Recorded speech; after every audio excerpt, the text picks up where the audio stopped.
harassment simply for asking questions of this government or choosing to voice an opinion on the state of affairs in our country. So I, as a parliamentarian, garbed in parliamentary privilege, now choose to use this platform that the people have given me to ask the questions that the people want to ask and to give voice to their thoughts, so that this government may know that arresting, attacking and repressing voices will not hold. I trust my honourable colleagues on the treasury benches will not shout me down, that you, Mr. Honourable Chairman, sir, will let me speak for the entirety of my allotted time, and that Lok Sabha TV, paid for by taxpayers' money, will not turn the screens off. The American journalist Elmer Davis's words about the United States are just as relevant to the celebration of the 72nd anniversary of the birth of our republic. That this republic was not created by cowards, and cowards will not preserve it. So today, I speak of cowardice and courage, and of the difference between the two. Of those cowards who hide behind the false bravado of authority, of power, of hate, of bigotry, of untruths, and dare to call it courage. After all, this government has turned propaganda and disinformation into a cottage industry, whose biggest success is the recasting of cowardice as courage. I will lay out various instances where this government has demonstrated courage. The government claims it has shown courage to bring in a law that questions on arbitrary parameters who is or who isn't an Indian. The Citizenship Amendment Act was passed in 2019 in this House on the pretext of granting citizenship to persecuted Hindus and other minorities in neighboring countries. At the same time, it threw into an abyss of insecurity millions of Indians who had been living in this land for generations. But the rules by which this act will be implemented were not yet prepared by December 2020, according to the Ministry of Home Affairs. The deadline has yet again been extended till April 2020.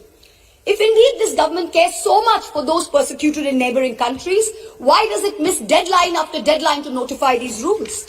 And meanwhile, very many of us have mustered the courage to tell the government, "Kagaz nahi dikhayenge." Trying to exert central influence over Shantiniketan, Tagore's haven, is not enough to change your colours. Only a small portion of Jana Gana Mana was adopted as our national anthem. I urge the government to read the rest of it. Maybe it will help you understand Tagore, as you call him, and Bengal a little better. My colleague, the respected floor leader of the Congress party, happened to also quote these very words. But I think repeating them over and over again would do our nation some good. Ahoraho tabo aobhan procharito shunitabo udaro bani. Hindu, Bauddha, Sikh, Jain পারসিক মুসলমান ও খ্রিস্টানি পূরব পশ্চিম আসে তব সিংহাসন পাশে গাহে প্রেম হার হয় গাথা জনগণ ঐক্য বিধায়ক জয় হে. Hail unity, hail religious diversity. The courage to make India, the world's greatest democracy, into a virtual police state whereby a single dubious complaint, both an eminent member of this House as well as one of India's most veteran journalists, is charged with sedition. The courage to try and take over every state government by hook or by crook, whether you have won the popular mandate or not. You claim you are wedded to constructive cooperation and cooperative federalism. Instead of partnering with state governments, you try and muscle them out at every opportunity. Does the ruling party wish that its legacy be that it governed the largest democracy in the world, or that it imposed a one-party rule in India? Ask yourselves. The courage to announce a national lockdown at only 4 hours' notice, causing untold misery, countless deaths, the sight of thousands walking for hundreds of miles with no food or money. This government spent less than 2% on social transfers, in contrast to OECD countries who spent 20%, and 6% which was spent by middle-income countries. The courage, no, the brazen audacity to announce an economic rebound. India was the single worst performer among developing countries in the year 2020. Even if we believe this government's economic survey, the economy was lower by 7.7% in 2020 and will rise by 11% in 2021. So in effect, by 2022, that is over a 2-year time span, the economy will be flat, just at the 2019 GDP number. The survey proclaims that growth is the biggest poverty alleviator. Honourable members of this House, we are going to have no growth for 2 whole years. I don't understand the celebration. I come from a rural constituency and a source for migrant workers. The distress in the MSME sector is real. This rebound is one where large, strong enterprises have become stronger. It is not V-shaped, it is K-shaped. 1% of rich and successful citizens have become richer, and the pains of the MSMEs have only increased. The government had the courage to say that it gave 1,13,000 crores via the direct benefit transfer scheme, only to take the same money away from those very same people and the middle class in the way of increased cess on petrol and diesel. We are not a nation that is growing and sharing its wealth. We seem to be a nation that is only finding ways to share our poverty. The hype today is that post-budget, the Sensex jumped. In a country where only 6 crore people pay taxes, only 4.6% of the total population, how many do you think are invested in the Sensex that they should jump for joy when the Sensex jumps? The courage to use the official channels of the Ministry of External Affairs to respond to social media posts by an 18-year-old climate activist and an American pop star, where not even one single ministry has been deputed by this government to try and look out for the food, water and basic sanitation needs of the farmers and their families who have been camping at the border for almost 90 days. And finally, the courage to bring in 3 farm laws when the opposition, farmers across the country, as well as the government's oldest ally, warned it was unacceptable. I wish to remind this government that India, under Prime Minister Lal Bahadur Shastri, committed 3 things to Sant Fateh Singh, the Akali leader. The creation of a Punjabi-speaking state, open-ended public procurement, and an assured return on agricultural produce. These farm laws threaten to snatch away 2 of these guarantees. These laws were arrived at without consensus, tabled without scrutiny, and rammed down this nation's throat with the brute force of the treasury benches. They have firmly established this government's motto of brutality over morality. And everyone else in this country has been portrayed as a coward or a terrorist, from the farmers to the students to the old ladies of Shaheen Bagh. You say you have courage. You claim you have done so many things that no other government before you has done. Yes, that is true. In true fascist fashion, you have made every act of pettiness, of vengeance, of hate, of bigotry a part of your narrative of courage. The reason no one has done it before you is not because no one had the courage, but simply because it was not the right thing to do. Has that thought ever struck you? And India's tragedy today is not just that her government has failed her, but that her other democratic pillars, the media and the judiciary, have failed her too. Lord Hayne, the Labour peer, said in the House of Lords, what is the point of being a member of Parliament, either in the Commons or in the Lords, if you don't discharge your responsibilities? And, where appropriate, use the privileges that you have in order to promote justice and liberty. So today, like a true child of Bengal, I will stand here and be courageous. Trust me, Mr. Balu, we have not lost the fighting spirit. Even though the government spin factories will later portray it as cowardice or even plagiarism, I will lay out a few home truths by using my parliamentary privilege that guards me from charges of sedition and contempt for anything I say in this House. And Mr. Law Minister, sir, if you're present on the premises, with all due respect, this time you have neither the right to shut me up nor to try and get my words expunged from the record. The sacred cow that was the judiciary is no longer sacred.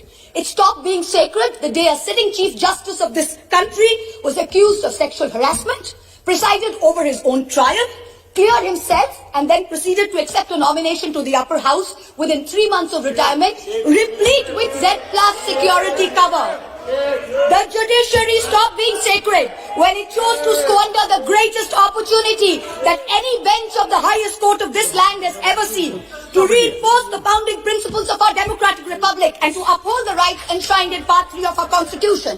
One second, it let Mahua. 1 second, please. Please, Mahua. He cannot discuss. Please, in the House. Please, wait. And Nishikant is a point of order. The minister is on his legs. Please, 1 second, please. Yes, Minister. 352(5). 352 point of order, 352(5). Yes. Premchandra ji. She cannot discuss. 352(5). The Chief Justice, the conduct of the Chief Justice of India. Let the minister Here. Without giving the prior notice and approval of your chair.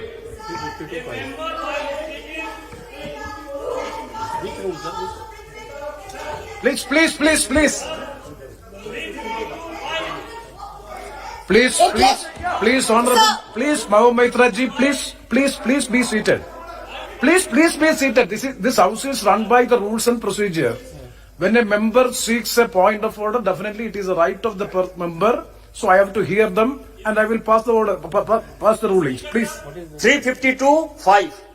A member while speaking shall not reflect upon the conduct of a person in high authority unless the discussion is based on a substantive motion drawn in proper items. Chief justice of India को हम लोग यहाँ discuss कर रहे हैं sir. Chief justice of India, Bharat के राष्ट्रपति ने उस आदमी को नॉमिनेट किया है. भारत के राष्ट्रपति के ऊपर डिस्कशन कर रहे हैं सर. और यदि इसी तरह से चलता रहा तो इस डेमोक्रेसी का बाजा बच जाएगा. इसीलिए कि उन्होंने राम मंदिर का judgement. See. Yes, please, Saugata ji, please.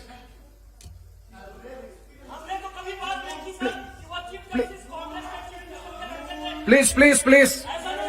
Saugata ji, please. Please. Hey, please. चार बार नहीं सर. हमें Saugata ji, आप सर बोलिए ना, आप बोलिए. That member is shouting. Please. Sir, Under what rule? honorable member under 352(5). Oh, please. I am going for an explanation. When the honorable member Mahua Moitra spoke, she did not refer to any person by name. She did not mention anyone. And what? देखो आज आप कुछ नहीं समझते, बैठिए. Number 2, she referred to a person who was the Chief Justice. If that man would be Chief Justice now, no mention could be made against him excepting by way of impeachment or accepting by a substantive motion. That man is a retired Chief Justice. He is not a man in high authority, and his name has not been mentioned. Not one word of what Mahua said should be expunged. I appeal to your good sense, sir, and your fair play and justice, that don't let this lady be stifled by the minions of this ruling party. Yes, Honorable Minister. मैं ये कह रहा था chairman साहब, ये जो माननीय सदस्य बोल रही थी, इसने सेक्सुअल हरेसमेंट का आरोप लगाया चीफ जस्टिस ऑफ इंडिया पे. ये हमारे लिए शर्म की बात नहीं है, और इस हाउस में हम डिस्कस कर रहे हैं, और सौगत राय जैसा आदमी इसको डिफेंड कर रहे हैं. ये इतने विद्वान आदमी इनको डिफेंड कर रहे हैं. ये तो शेमफुल एक्टिविटी है. आप चीफ जस्टिस ऑफ इंडिया पे सेक्सुअल हरेसमेंट का आरोप लगा रहे हैं openly. Mahua Moitra ji, please. It is a misconduct of the member. Let me pass the observation of the chair. We will go through the proceedings. If anything, it is affecting the higher authority and anything which is unparliamentary, definitely it will be looked into. It will be corrected. Please try to avoid such observations.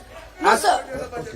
Sir, it is extremely important that I not only not avoid, please sir, it is very important that I not only not avoid them, but I bring them up, because I did not accuse the honourable gentleman of sexual harassment. Please. Somebody else did. A trial happened which he presided over.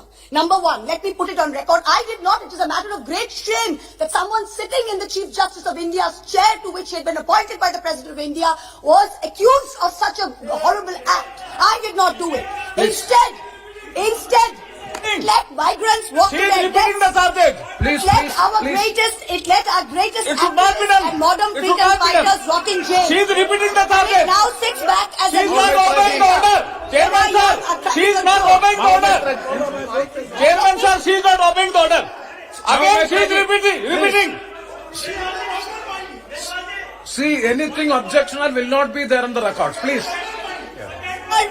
Sir, Yes. sir, Obeying the order of the chair also. No, anything She is again repeating the same charges against the Chief Justice of India. sir, Please, is it on? Sir, I have excuse me, sir. Please, Mahua Moitra ji, please be Excuse seated. me, sir. Please. Sir, you are welcome. Sir, hurry. Mahua Moitra ji, Hello. You have already made your observation. Yes, sir. Please, Let me continue with my speech. Please Let have the me- patience. Please let- have the patience to Yes, hear the sir. chair, please. Yes, sir. Please, Let me please. continue. See, the matter is there is. Let me continue my speech, And sir. please, Mr. you Chairman, please sir. wait. Thank you. Don't be so. Instead, What, madam? the Madam. judiciary stopped being sacred when it chose to squander the greatest opportunity Wonderful. that Yes. any bench of the highest court of this land has ever seen. Mahua Moitra, please address to the chair. Please hear the chair. Please be seated. Please be seated for 1 second. See, the matter is 352.5. 356. I'm calling 356. Yes. 356. The Speaker, after having called the attention of the House to the conduct of a member who persists in irrelevance or in tedious repetition, either in own arguments or the arguments used by other members in debate, may direct that member of discontinue the speech. Again he is repeating, sir. Yes. आपके observation के बाद again he is repeating. Nishikant Dubeji, wait. Nishikant Dubeji, we have already disposed of the issue. Yeah. See, if anything objectionable to the higher authority regarding the Chief Justice, any allegation is there, please.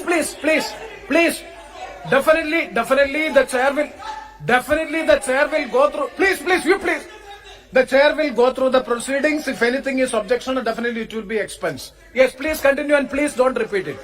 Sir, the judiciary stopped being sacred when it chose to squander the greatest opportunity that any bench of the highest court of this land has ever seen, to reinforce the founding principles of our democratic republic and to uphold the rights enshrined in Part 3 of our Constitution. Instead, it let migrants walk to their deaths, it let our greatest activists and modern fighters rot in jail, and it now sits back as a mute spectator when our young are prosecuted for cracking a joke. The judiciary seems to have forgotten the constitutional principle of separation of powers, that Parliament and Parliament alone can legislate. If something is bad in law, then the courts can strike it down or stay it on grounds of unconstitutionality. But unless it is so, the courts must do nothing. The government alone must face the consequences. If the government has brought in the farm laws which are not acceptable to people, then either the government will repeal the laws or the courts or the people will vote the government out. We urgently need the sagacity and courage shown by the high courts during the emergency when they delivered ADM Jabalpur and like decisions. The Supreme Court, unfortunately, is failing the common citizen and is being perceived as protecting the privilege and, ironically, only itself. A very large section of the Indian media has plummeted to new depths, both in terms of lack of factual reporting as well as the total absence of journalistic ethics. And yet, even when the bar is so low, the WhatsApp chat leaks detailing correspondence between a large government-leading media channel and the head of the TV ratings agency expose the utter filth and the crony capitalism that, ironically, this government claimed to be saving us from. What is left of the resilient media is being targeted with the provisions of the UAPA and other draconian laws. You keep taunting the Congress about the emergency, but India today is in a state of undeclared emergency. But the government has miscalculated. There is a fundamental difference between cowardice and courage. The coward is brave only when armed with power and authority. The truly courageous can fight even when unarmed. Do not forget this. Do not forget this when you tell the authorities in Ghaziabad to clear the protest site overnight with the help of the police and the bureaucracy. You are not being courageous. You're a coward wielding power. The truly brave came in droves from villages wielding nothing but the belief that their cause is just. Only They one were speaker? propelled. One speaker. They were propelled by the spontaneous tears of their leader, not by the force of their water cannons. Do not forget this when you block the roads and cut the internet off in 17 of Haryana's districts. You are not being brave. You are a coward wielding power. The state of Haryana gives 10% of India's air force and contributes to 11% of the total strength of the Indian Navy. Its people can neither be termed anti-national, nor terrorists, nor gaddars. Do not forget this. When a peaceful 60-day movement is insidiously hijacked and then you slap FIRs on Punjab's farmers. You are not being courageous. You are a coward wielding power. Bhagal Singh and Jassa Singh Ahluwalia, leading their missiles, captured Delhi way back in 1783 from the Mughals. Their descendants do not lead a lesson in courage from those who captured Delhi only in 2014. Tagore, in his poem, Bondi Bir, the Captive Warrior, an ode to Sardar Banda Singh Bahadur, wrote, এসেছে সে একদিন জীবন মৃত্যু পায় ভৃত্য চিত্ত ভাবনাহীন এসেছে সে একদিন that momentous day has arrived in the 125th year of Subhash Chandra Bose's birth. The central government has made every attempt to hijack Netaji's legacy and weave it into their own fake narrow narrative of courage. But this nation needs to know that Netaji had two clarion calls, both embodiments of his courage and his spirit. One was the salutation, Jai Hind. Today this government has replaced this national greeting with a narrow religious chant that it uses as a war cry to heckle, to bully and to always remind the minority about who's in charge. Netaji's second call was Delhi Chalo, Chalo Delhi. This government falls over itself to pay lip service to Netaji. But in truth, you block the borders in Singhu, in Ghazipur, in Tikri with walls and spikes for all those who actually want to come to Delhi to tell you that much like Subhash Chandra Bose, they too will not accept any halfway house. Netaji told us never to lose faith in the destiny of India, and it is not India's destiny to be ruled by cowards. The time has come for us all to show courage. Please conclude. गिरते हैं शहसवार मैदान जंग में वो तिफिल क्या गिरे जो घुटनों के बल चले Repeat or nothing. Thank you. Very good. Shri PV Mithun Reddy, thank you very much. Thank you, sir, for letting me talk on the motion of thanks to the President's address. Sir, I would like to bring to your notice. വാർത്തകൾ സുതാര്യമായും സുവ്യക്തമായും അറിയാൻ national news channel ഇനിയും subscribe ചെയ്തില്ലെങ്കിൽ എത്രയും പെട്ടെന്ന് തന്നെ subscribe ചെയ്യുക. ഒപ്പം കാണുന്ന ബെല്ലൈക്കണും ക്ലിക്ക് ചെയ്യാൻ മറക്കല്ലേ.